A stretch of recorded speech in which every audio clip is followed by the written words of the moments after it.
आप सभी को नमस्कार। आज मैं आप सभी के समक्ष श्री कृष्ण भगवान और शूर्पणखा की एक कहानी लेकर आई हूँ।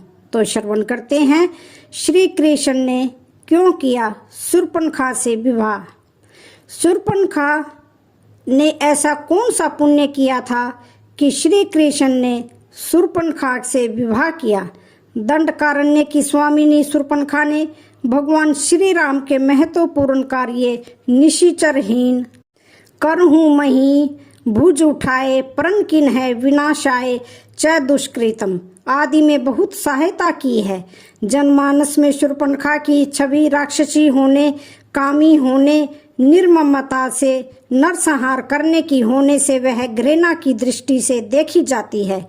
करोड़ों जन्मों तक तपस्या करने के बाद भी ऋषि मुनियों को भगवत दर्शन लाभ नहीं हो पाते, परंतु इसने उनके दर्शन के साथ साथ बातें भी की तथा श्री राम ने उनकी लक्ष्मण जी से भी बात करवाकर भक्ति स्वरूपा आधा शक्ति जगत जननी सीता माता के दर्शन भी करवा दिए। एक जिज्ञासा बनी रहती है कि आखिर शूर्पणखा ने ऐसा कौन सा पुण्य किया होगा जिससे उसे यह सौभाग्य प्राप्त हुआ। मनीषी वैज्ञानिक जन हमेशा इसका चिंतन किया करते हैं। तो आइए शूर्पणखा के पूर्व जन्म का वृतांत जाने। पूर्व जन्म में शूर्पणखा इंद्रलोक की नयनतारा नामक अप्सरा थी। उर्वशी, रंभा, मेनका, पुंजिक स्थला आदि प्रमुख अप्सराओं में इसकी गिनती होती थी। एक बार इंद्र के दरबार में अप्सराओं का नृत्य चल रहा था। उस समय यह नयनतारा नृत्य करते समय भू संचालन अर्थात आंखों से इशारा भी कर रही थी। इसे देखकर इंद्र विचलित हो गए और उसके ऊपर प्रसन्न हो गए। तब से नयनतारा इंद्र की प्रेयसी बन गई। तत्कालीन समय में पृथ्वी पर एक व्रजा नामक एक ऋषि घोर तपस्या कर रहे थे। तब नयनतारा पर प्रसन्न होने के कारण ऋषि की तपस्या भंग करने हेतु इंद्र ने इसे ही पृथ्वी पर भेज दिया। परंतु व्रजा ऋषि की तपस्या भंग होने पर उन्होंने इसे राक्षसी होने का श्राप दे दिया। ऋषि से क्षमा याचना करने पर व्रजा ऋषि ने उससे कहा कि राक्षस जन्म में ही तुझे प्रभु के दर्शन होंगे। तब वही अप्सरा देह त्याग के बाद शूर्पणखा राक्षसी बनी। उसने दृढ़ निश्चय कर लिया कि प्रभु के दर्शन होने पर वह उन्हें प्राप्त कर लेगी। वही नयनतारा वाला मोहक रूप बनाकर ही शूर्पणखा श्री राम प्रभु के पास गई, परंतु एक गलती कर बैठी। वह यह कि परब्रह्म प्रभु परमात्मा परातत्पर परम ब्रह्मा को पति रूप में पाने की इच्छा प्रकट कर दी। तुम सम पुरुष न मोह सम नारी, यह संजोग विधि रचा विचारी। मम अनुरूप पुरुष जग माही, देखे हूँ खोजी लोकती हूँ नाही। ताते अब लगी रही हूँ कुंवारी, मनु माना कपु तुम ही निहारी। परम ब्रह्मा को प्राप्त करने की एक प्रक्रिया होती है। भक्ति या वैराग्य के सहारे ही परम ब्रह्मा को प्राप्त किया जा सकता है। शूर्पणखा भक्ति स्वरूपा सीता माता और वैराग्य रूपी श्री लक्ष्मण जी के पास न जाकर सीधे ब्रह्म के पास चली गई। यह उसकी सबसे बड़ी गलती है। वह तो श्री राम की पत्नी बनकर भक्ति को ही अलग कर देना चाहती थी। इसके अलावा अगर वह वैराग्य का आश्रय लेती तो भी प्रभु को प्राप्त कर सकती थी, परंतु वैराग्य को भी नकार कर अर्थात वैराग्य रूपी श्री लक्ष्मण जी के पास न जाकर वह अंधकार में अहंकार में आकर सीधे प्रभु के पास चली गई। उसमें अहंकार आ गया। वह कहती है कि संपूर्ण संसार में मेरे समान कोई नारी नहीं है। इसका अर्थ यह हुआ कि समस्त संसार में आपकी पत्नी बनने लायक मेरे समान कोई नारी नहीं है। अहंकारी को प्रभु मिलन संभव ही नहीं हो सकता। फिर भी उचित प्रक्रिया का ज्ञान कराने के लिए उसे वैराग्य रूपी लक्ष्मण के पास भेजा गया ताकि उसे प्रभु मिलन की सही प्रक्रिया ज्ञात हो सके। शूर्पणखा जैसी गलतियां कई बार हम लोग भी करते हैं। जैसे प्रभु के मंदिर में जाने पर हम लोग जहां अगरबत्ती का खाली पैकेट, नारियल की पॉलीथीन, माचिस की तिल्ली, दूध चढ़ाकर दूध का खाली पाउच मंदिर परिसर में डस्टबिन में न डालकर जहां तहां फेंक देते हैं, चैनल गेट में ही अगरबत्ती लगा देते हैं, नियत स्थान को छोड़कर पैड़ी पर भी दीपक लगा देते हैं, या भगवान के पैर के पास या शिव जी की जलाधारी के ऊपर ही दीपक रख आते हैं, आदि आदि। इस प्रकार के 32 भागवत अपराध होते हैं। मंदिरों में जाकर इन 32 अपराधों में से एक भी अपराध यदि कोई करता है तो उस पर भगवान की कृपा तो नहीं होती है, अपितु वह ईश्वर का कोप भाजन अवश्य बन जाता है। वैरागी लक्ष्मण ने सोचा कि राक्षसी को वैराग्य तो आ नहीं सकता, अतः उसे पुनः प्रभु के पास भेज दिया। तब प्रभु ने कहा कि मैं तो भक्ति के वश में हूँ। तब शूर्पणखा भक्ति स्वरूपा सीता माता के पास गई, परंतु वहां भी एक भागवत अपराध कर बैठी। सोचा प्रभु इस भक्ति के वश में है, अतः मैं इस भक्ति को ही खा जाऊं, इस भक्ति स्वरूपा सीता को ही नष्ट कर दूं, जबकि नियम यह है कि श्रद्धा भक्ति बढ़ाओ संतन की सेवा। अतः लक्ष्मण जी ने क्रोध में आकर उसके नाक कान काट कर अंग भंग कर दिया।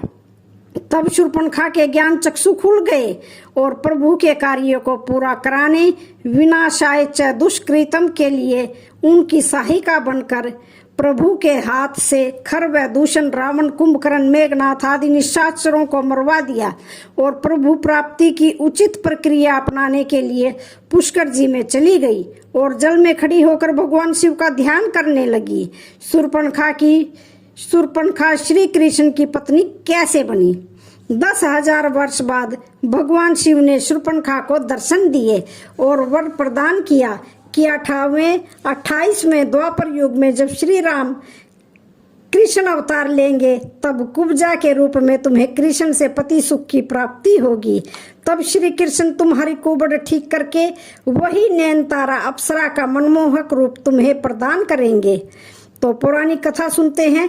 कृष्ण का नाम ही इतना मनमोहक है कि इसकी जुबान पर आते ही इंसान अपने समस्त प्रकार के दुख दर्द भुलाकर इनकी लुभावनी सूरत में खो जाता है।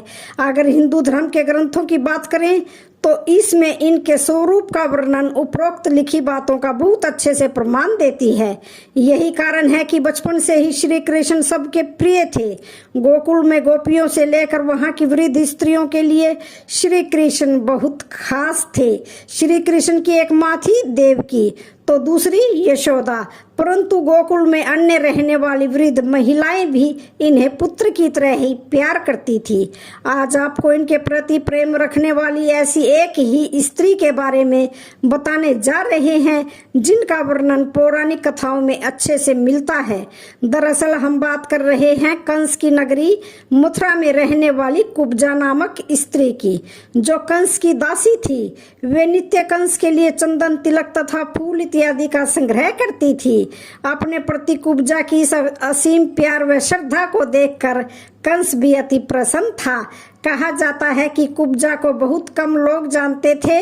इनके कुबड़े होने के कारण ही इन्हें कुब्जा का नाम दिया गया। पौराणिक कथाओं के अनुसार कंस के वध के दौरान श्री कृष्ण की कुब्जा से मुलाकात हुई थी, जिसके बाद उनके यानी कुब्जा के साथ उनकी प्रेम क्रीड़ाएं शुरू हुई। एक बार की बात है, भगवान श्री कृष्ण ने देखा कि एक कुबड़ी स्त्री अपने हाथ में चंदन, फूल और हार इत्यादि लेकर बड़े प्रसन्न मन से जा रही है।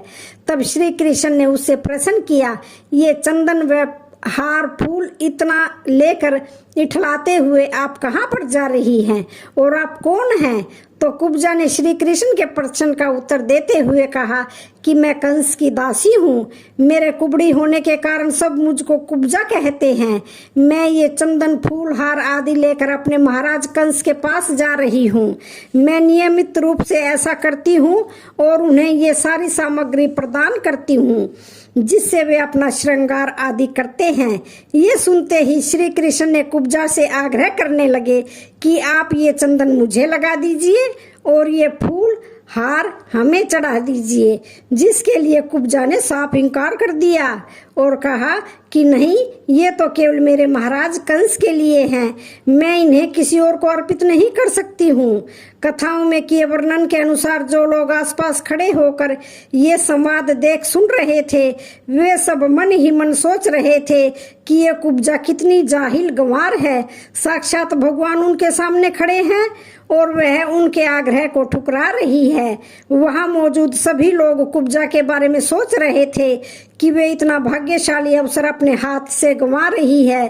कम लोगों के जीवन में ऐसा सुखद अवसर आता है और वो है कि श्री कृष्ण को छोड़कर फूल माला व चंदन पापी कंस को चढ़ाने जा रही है। लेकिन अब उसमें कुब्जा का भी क्या दोष था?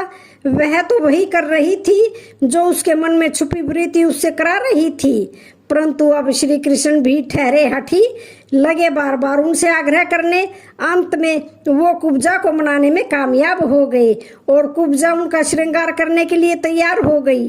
क्योंकि वो कुबड़ी थी, इसलिए वे प्रभु के माथे पर तिलक नहीं लगा पा रही थी। कुब्जा की इस व्यथा को देख श्री कृष्ण ने उसके पैरों के दोनों पंजों को अपने पैरों से दबाकर हाथ ऊपर उठवाकर ठुड्डी को ऊपर उठाया तो कुब्जा का कुबड़ापन ठीक हो गया, जिसके बाद कुब्जा श्री कृष्ण के माथे पर तिलक लगाने में सफल हुई।